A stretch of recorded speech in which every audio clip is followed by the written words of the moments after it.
possession.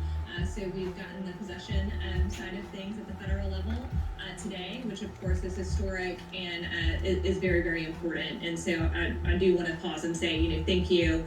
And hopefully this is the first of many steps in the right direction as it relates to reform. I'm also very hopeful that, of course, the governors will follow suit at the state level, as there are many, many more folks incarcerated at the state level for possession as well. And so hopefully that will this will start a movement there. President Biden tweeting, as I've said before, no one should be in jail for just using or possessing marijuana. Today I'm taking steps to end our failed approach. Let's talk about the third aspect here, which is examining the scheduling of cannabis. How significant is that news? That is historic and monumental.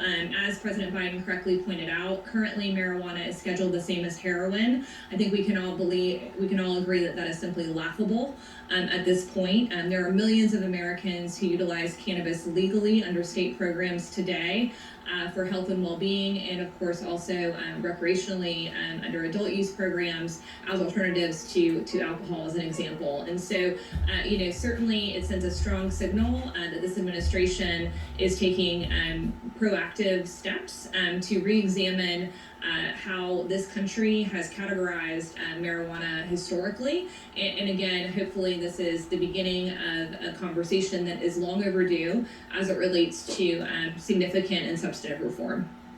Kim, clearly investors are optimistic of federal legalization. We mentioned your stock popping 36% on this news. Are you more optimistic of legalization than you were a few hours ago?